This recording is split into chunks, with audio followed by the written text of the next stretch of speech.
Hello दोस्तों, स्वागत है आप सभी का आपका अपने चैनल वीके ऑनलाइन क्लास में। आज की इस वीडियो में हम लोग बात करने वाले हैं वेन डायग्राम के ऊपर। जिस भी एग्ज़ाम में रीजनिंग से क्वेश्चन आता है उसमें यह बहुत ही महत्वपूर्ण टॉपिक है। इसमें से आपको 2 क्वेश्चन कम से कम देखने को मिल ही जाएगा, तो वीडियो को पूरा देखिएगा तो ही आप अच्छे से इसको समझ पाएंगे। और इस वीडियो में हम लोग देखेंगे वेन डायग्राम के ऊपर। इसका जो सेकंड वीडियो आएगा दोस्तों वो है ज्यामिति विश्लेषण के ऊपर। इसमें से भी बहुत ज़्यादातर एग्ज़ाम में क्वेश्चन पूछा जाता है, तो अगले वीडियो में इसको ज़रूर देखें। हमारा अगला वीडियो जो आएगा वो आएगा ज्यामिति विश्लेषण के ऊपर, और अभी के वीडियो में हम लोग बात करेंगे वेन डायग्राम के ऊपर। तो आइए दोस्तों वीडियो को स्टार्ट करते हैं और देखते हैं वेन डायग्राम होता क्या है और इसमें कौन कौन से पॉइंट होते हैं। हमारा आज का जो वीडियो है वो है वेन डायग्राम के ऊपर। इनमें से लगभग 5 प्रकार के प्रश्न पूछे जाते हैं जो कि सभी एग्जाम की दृष्टि से बहुत ही महत्वपूर्ण है। तो आइए देखते हैं इसका पहला प्रकार कौन सा है। तो पहला प्रकार, जब एक मद दूसरे मद में तथा दूसरा मद तीसरे मद में पूर्णतया से समाहित हो, अर्थात पूर्ण रूप से समाहित हो।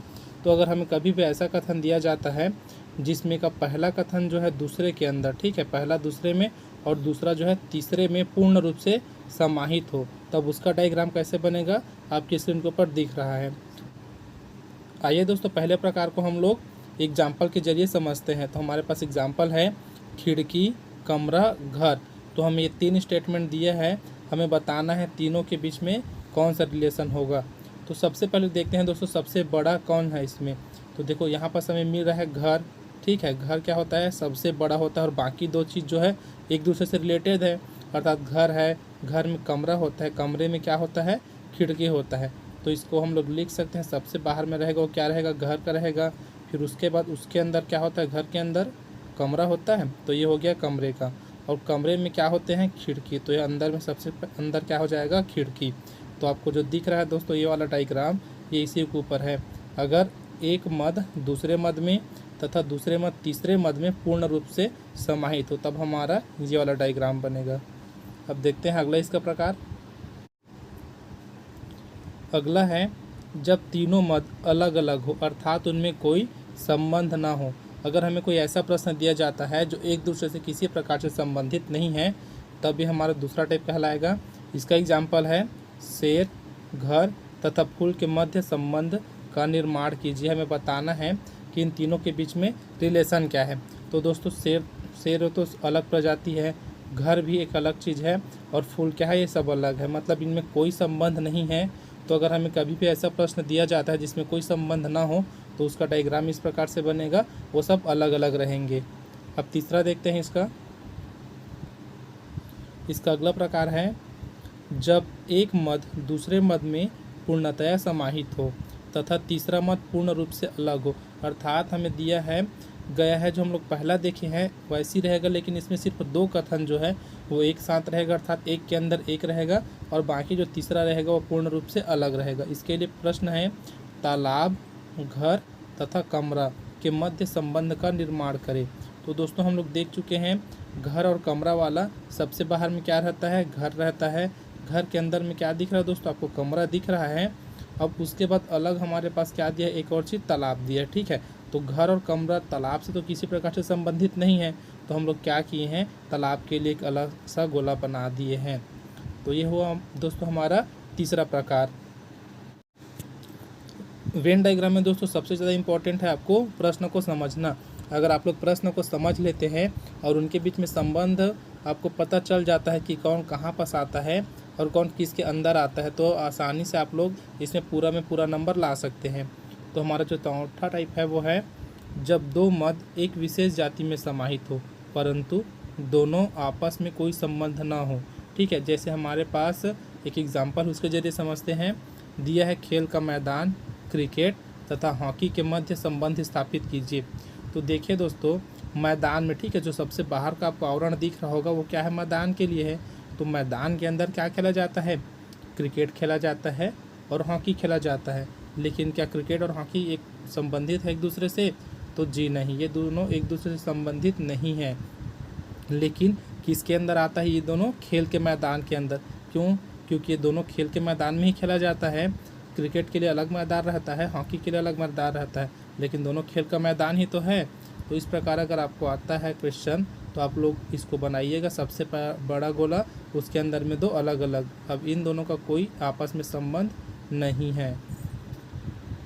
हमारा पांचवा और अंतिम प्रकार है जब तीनों मद, ठीक है दोस्तों, जब तीनों मद एक दूसरे में अंशतः समाहित हो, अर्थात कुछ कुछ भाग उसका ले रहा हो, तब उसके लिए हमारे पास जो डायग्राम दिया है वैसा टाइप का डायग्राम बनेगा। तो इसके लिए एग्जाम्पल देखते हैं। एग्जाम्पल दिया है, पुरुष, कवि तथा डॉक्टर के मध्य संबंध का निर्माण करें। तो अब देखते हैं तीनों के मध्य कैसा रिलेशन बन सकता है। तो देखिए दोस्तों, पुरुष जो है वो कवि भी हो सकता है और डॉक्टर भी हो सकता है, लेकिन ज़रूरी नहीं है कि जो डॉक्टर है वो क्या हो, पुरुष ही हो, महिला भी डॉक्टर होते हैं। तो इसको हम लोग इस प्रकार बनाएंगे। सबसे बड़ा पहले देख लेते हैं, बना लेते हैं पुरुष का, ठीक है दोस्तों। अब इसमें से कुछ पुरुष क्या हो सकते हैं, कवि हो सकते हैं ये, और क्या तथा डॉक्टर, तो कुछ पुरुष डॉक्टर भी तो हो सकते हैं, लेकिन यहाँ पास कोई ऐसा प्रॉपर कंडीशन तो नहीं दिया है कि जो डॉक्टर है वो कवि नहीं हो सकता या जो कवि है वो डॉक्टर नहीं हो सकता। अर्थात इसका जो पूर्णतः तो नहीं बोल सकते, लेकिन अंशतः अर्थात कुछ कुछ भाग तीनों में समाहित हो रहा है। जैसे ये पुरुष का हो गया, तो कुछ पुरुष क्या हो सकते हैं, कवि हो सकते हैं, ठीक है। तो ये जो बीच का आपको पोर्शन दिख रहा है ये क्या हो गया, दोनों का, अर्थात कुछ पुरुष क्या हो सकते हैं, कवि हो सकते हैं। उसी प्रकार कुछ डॉक्टर पुरुष भी हो सकते हैं और कवि भी हो सकते हैं, ठीक है। मतलब दोनों में से डॉक्टर हो सकते हैं, जैसे कि यहाँ पर हम लोग बना रहे हैं, जो आपको डार्क दिख रहा होगा वो क्या है, तीनों का मिक्स पॉइंट, अर्थात ये तीनों हमारे पास यहाँ मिक्स है। अर्थात कुछ पुरुष जो है वो कवि हो सकते हैं, ठीक है, और कुछ कवि डॉक्टर हो सकते हैं और कुछ डॉक्टर पुरुष हो सकते हैं। तो हमारे पास ये वाला डायग्राम इसका बनेगा।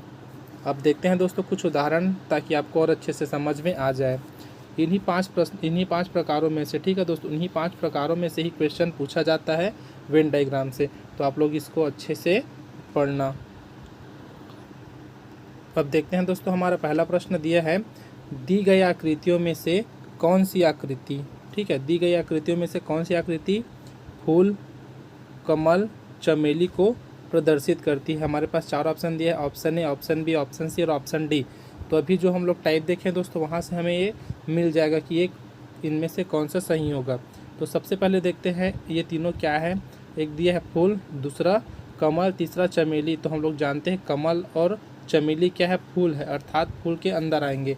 तो सबसे पहले हम लोग बना लेते हैं फूल के लिए एक डायग्राम। तो ये बन गया। अब फूल, अब देखते हैं इन दोनों में कुछ संबंध है क्या, कमल और चमेली में। तो जी नहीं, ये दोनों क्या है, एक दूसरे से पूर्णतः अलग है। तो इसको हम लोग कैसे बनाएंगे, ये हो जाएगा हमारे पास कमल के लिए और दूसरा क्या हो जाएगा हमारे पास चमेली के लिए। तो इसका जो आंसर है दोस्तों वो डी, ऑप्शन डी इसका आंसर करेक्ट है। अब आपको समझ में आ गया होगा दोस्तों कि ऑप्शन डी क्यों करेक्ट है, क्योंकि ये तो बाहर वाला जो आवरण है वो किसके लिए है, फूल के लिए है, ठीक है। लेकिन फूल के अंदर में आता है क्या, तो कमल आता है और दूसरा क्या है, चमेली आता है, ठीक है। ये दोनों किसके अंतर्गत आते हैं, फूल में ही आते हैं, लेकिन ये दोनों के बीच में कोई रिलेशन नहीं बन रहा, अर्थात दोनों अलग अलग है, इसलिए हमारा डी ऑप्शन करेक्ट हुआ है। अब बात करते हैं दोस्तों अगले प्रश्न के ऊपर, जो है दी गई आकृतियों में से कौन सी आकृति पक्षी, कौवा तथा भालू के मध्य संबंध को दर्शाती है। 4 ऑप्शन दिया है, option A, option B, option C और ऑप्शन डी।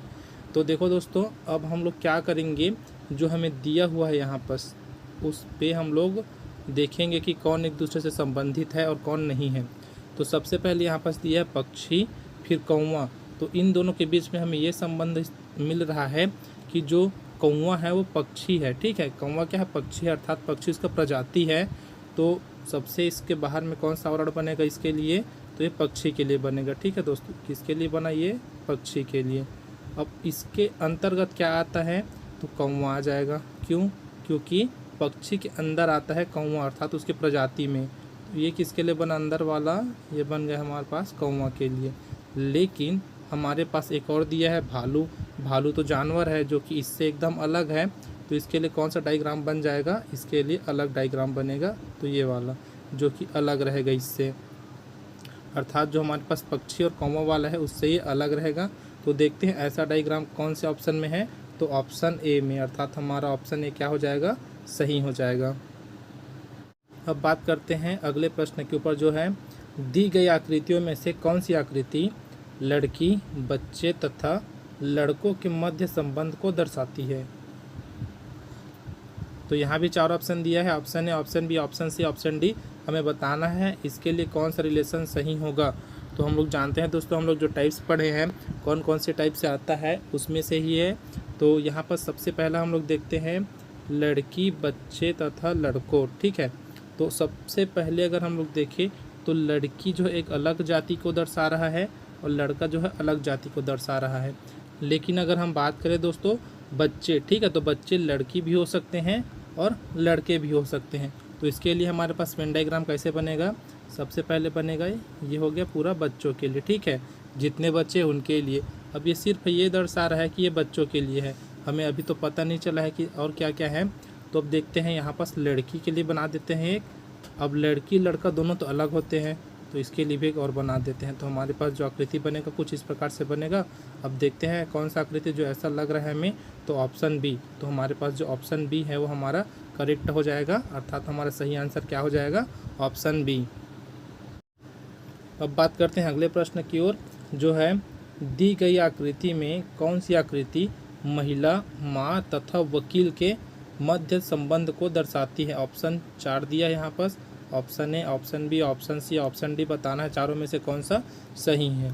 तो अब देखते हैं जो हमें दिया है उनके बीच में क्या रिलेशन बन रहा है। पहला हमें दिया है यहाँ पास महिला, फिर माँ और उसके बाद वकील।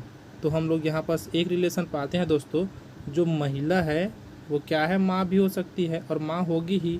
ठीक है, क्योंकि कोई पुरुष तो माँ नहीं बन सकता, तो महिला ही माँ बनेगी।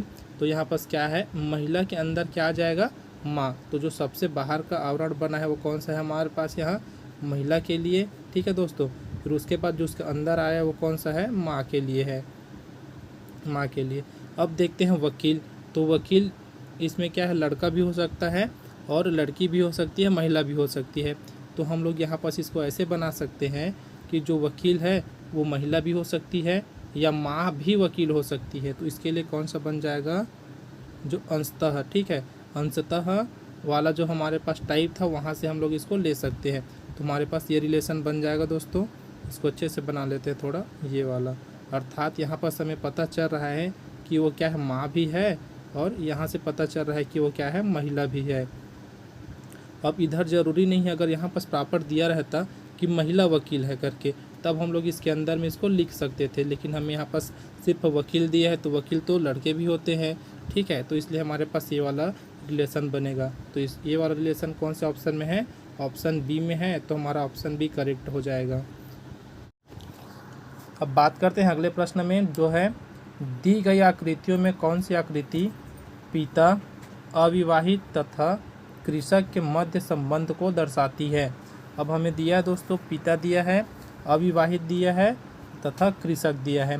तो हम लोग यहाँ पर देखते हैं, तो पिता और अविवाहित ये दोनों एक दूसरे के अपोजिट है। ठीक है, क्योंकि पिता बनने के लिए विवाहित होना आवश्यक है, तो हम लोग यहाँ पर इसका रिलेशन नहीं बना सकते। तो ये क्या हो जाएगा, दोनों अलग अलग हो जाएगा। अर्थात ये हो जाएगा पिता के लिए और ये क्या हो जाएगा, अविवाहित के लिए। लेकिन उसके साथ साथ हमारे पास क्या है, एक ऑप्शन और दिया है, कृषक। तो दोस्तों हम लोग यहाँ पास एक क्लू मिल रहा है कि जो कृषक है वो पिता भी हो सकता है और अविवाहित भी हो सकता है। ठीक है, तो इसका डायग्राम कैसे बन जाएगा, मतलब ये अंशतः थोड़ा थोड़ा दोनों में से लेगा। तो ये हमारे पास किसके लिए था, पहला पिता के लिए था और ये किसके लिए है, अविवाहित के लिए। ठीक है दोस्तों, अविवाहित जो है उसके लिए है। तो जो अविवाहित है वो भी किसान हो सकता है, अर्थात कृषक हो सकता है, और पिता भी क्या है, कृषक हो सकता है, और कृषक क्या है, दोनों हो सकता है। तो इस प्रकार हमारा जो ऑप्शन है ए वो हमारा सही हो जाएगा। अर्थात इसमें क्या है, अंशतः दोनों एक दूसरे से संबंधित है। कौन कौन संबंधित है, तो पिता क्या है, कृषक से संबंधित है, उसी प्रकार अविवाहित भी कृषक से संबंधित है। तो हमारा ऑप्शन ए क्या हो जाएगा दोस्तों, करेक्ट हो जाएगा। दोस्तों हमारे इस चैनल में सिर्फ रीजनिंग का ही वीडियो नहीं अपलोड होता, इसमें आपको मैथ्स का और साथ साथ सीजी का भी वीडियो मिल जाएगा। तो अगर आप लोग छत्तीसगढ़ से हैं और सीजी का क्वेश्चन आपको चाहिए तो हमारे पास प्लेलिस्ट में वीडियो डल चुका है, आप लोग वहां जाकर देख सकते हैं। साथ ही हमारे पास मैथ्स का भी वीडियो डला है, तो आप लोग वहां जाकर मैथ्स को भी देख सकते हैं। आज की वीडियो में बस इतना ही दोस्तों। अब हम लोग बात कर लेते हैं थोड़ा अगले वीडियो के बारे में। जैसा कि मैंने वीडियो स्टार्ट किया तो आपको बोला था कि अगले वीडियो में हम लोग बात करेंगे ज्यामिति आरेखी के ऊपर, तो किस प्रकार से होता है और उसका क्वेश्चन का टाइप कैसे होता है थोड़ा सा देख लेते हैं। तो हमें इस प्रकार से कुछ क्वेश्चन दिया जाता है दोस्तों, जिसमें हमें आंकड़ों को बताना रहता है। ठीक है, कि हमें यहाँ पर जैसे यहाँ पर दिया है खिलाड़ी, डॉक्टर, कलाकार, तो हमें कभी कभी पूछ दिया जाता है प्रॉपर खिलाड़ी कितने हैं वो बताइए, डॉक्टर की संख्या बताइए, कलाकार, या फिर दोनों को मिक्स करके पूछ दिया जाता है। तो अगले वीडियो में हम लोग ऐसी प्रश्नों को देखेंगे। ये क्वेश्चन भी बहुत ही महत्वपूर्ण है दोस्तों सभी एग्ज़ाम के लिए, क्योंकि ऐसा क्वेश्चन आजकल बहुत ज़्यादातर पूछा जा रहा है। तो अगले वीडियो को ज़रूर देखें दोस्तों, ताकि आपका 2 से 3 नंबर आपका फिक्स रहे। आशा करता हूँ दोस्तों आपको आज का वीडियो और जो क्वेश्चन बताए हैं वो आपको अच्छा लगा होगा और समझ में आया होगा। अगर वीडियो समझ में आया तो वीडियो को ज़रूर लाइक करें, साथ ही अपने दोस्तों को शेयर ज़रूर करें। अब मिलते हैं दोस्तों अगले वीडियो में।